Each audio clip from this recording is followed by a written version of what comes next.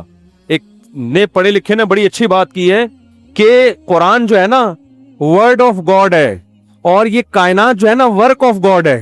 اللہ کے کام جو ہے نا اس کائنات میں نظر آتے ہیں, جس سے ہمیں اللہ سمجھ میں آتا ہے. جیسے اللہ کے کلام سے اللہ سمجھ میں آتا ہے نا, تو اللہ کے کاموں سے بھی اللہ سمجھ میں آتا ہے. کم بات یہ نہیں دیکھ رہا کہ جو خدا اس گاڑی کو بنانے والے سائنسدان کے کھوپڑی میں ایسا ذہین دماغ فٹ کر سکتا ہے اور روٹی کھلا کے, انڈے پراٹھے کھلا کے اس کے دماغ میں ایسی انرجی پیدا کر سکتا ہے کہ وہ گاڑیاں بنا رہا ہے, وہ خدا اس چلتی ہوئی گاڑی کو روک کیوں نہیں سکتا؟ اللہ کہتے ہیں اس دلیل پر ایمان لے کر آؤ, گاڑی روک کے نہیں دکھاؤں گا میں تمہیں.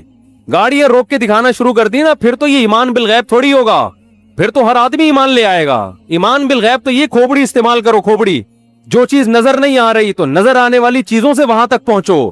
تو اس لیے انہوں نے کیا فرمایا, ولا یستثنون. اللہ فرماتے انہوں نے قسم اٹھائی کہ باغ کا پھل کاٹیں گے اور انشاءاللہ نہیں کہا.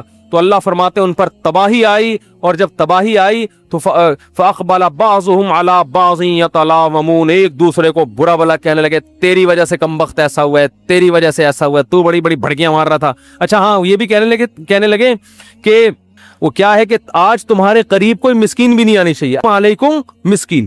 کہہ رہے ہیں باغ ہم کل کاٹیں گے, انشاءاللہ نہیں کہہ رہے, اللہ نے چاہا کاٹیں گے. بھائی ہم نے بنایا, ہم کاٹیں گے, کیوں نہیں کاٹیں گے؟ ایکسیلیٹر پہ پاؤں رکھو تو گاڑی بولو بھائی چلے گی, بریک پہ لگاؤ تو رکے گی. تو زمین میں کھاد ڈالو, بیج ڈالو, فصل اگے گی. جب بارش برسے گی تو پھل پیدا ہوگا, اور سارے حفاظتی تدابیر بھی ہیں تو کھیتی تو کٹے گی. یہ تو ہوگا. اب یہ تو کسی کتاب میں نہیں لکھا. تو وہ جو ہے نا انہوں نے کہا یہ تو ہوگا, یہ تو سب کچھ ہوگا نا. تو اللہ فرماتے ہیں جو وہ چاہ رہے تھے وہ. اچھا پھر آگے کیا کہنا ہے؟ کوئی مسکین نہیں آنا چاہیے, قریب پھٹکنا نہیں چاہیے. کیونکہ جب کھیتی کٹتی ہے یہ سارے محلے کے غریب غربا بیوہ یتیم کشکول لے کے کمبخت پہنچ جاتے ہیں. پچھلے سال بھی ایسا ہوا تھا اور کمبختوں کو بھگانا پڑا تھا, کچھ نہ کچھ ایک ایک ٹماٹر تو ہر ایک کو دینا ہی پڑا تھا. تو اس دفعہ وہ ان کے کلام میں ذکر کر رہا ہوں, اللہ یدخلن اليوم علیکم مسکین, مسکین میں تنوین ہے تنکیر کے لیے, کوئی ایک مسکین غریب بھی لا یدخلن, دینا تو دور کی بات باغ کے قریب بھی پھٹکنا نہیں چاہیے. ایک بندہ کھڑا کر دو, سارے مسکینوں کو بھگا دیں یہاں سے, کیونکہ جیسے ہی کوئی ایسے چیز ہو رہی ہوتی ہے نا تو محلے کے سارے غریب غربا پہنچ جاتے ہیں. تو یہ کیوں کہہ رہے ہیں اب؟ کیونکہ انشاءاللہ نہیں کہا تو نظریے کی بیس پہ نہیں کہا تھا انشاءاللہ, کیونکہ اللہ کا مطلب ہے پھر مسکینوں کا حق بھی ہے. تو نہ اللہ کو مانا, جب اللہ کو نکلیں گے تو سارے غریب مسکین آپ کی ڈکشنری سے نکل جائیں گے.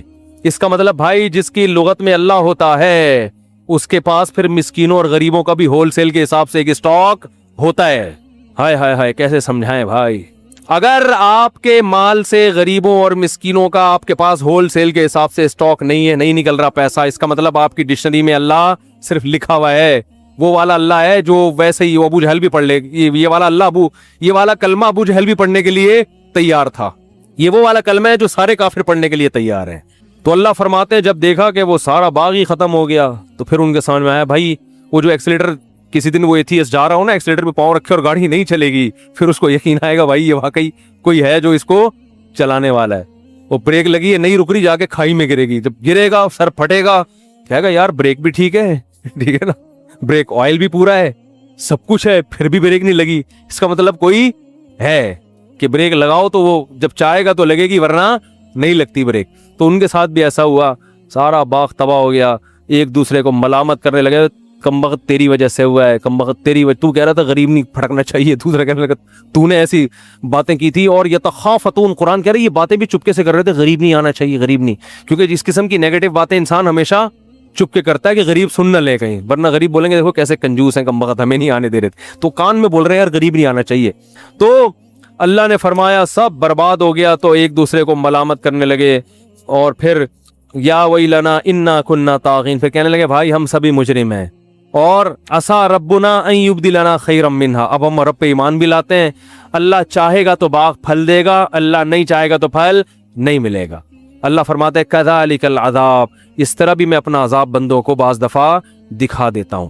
تو اس میں اللہ نے ہمیں بھی سبق دیے. تو باغ کی ایک مثال تھی, ہر کام میں اللہ چاہے گا تو ہوگا, نہیں چاہے گا تو بھائی نہیں ہوگا, اور چونکہ اللہ کے چاہنے سے ہوتا ہے لہذا اللہ کا حصہ اس میں سے ہمیں نکال کے رکھنا ہے. اللہ تعالیٰ سے دعا ہے سمجھنے کی عمل کی توفیق عطا فرمائے.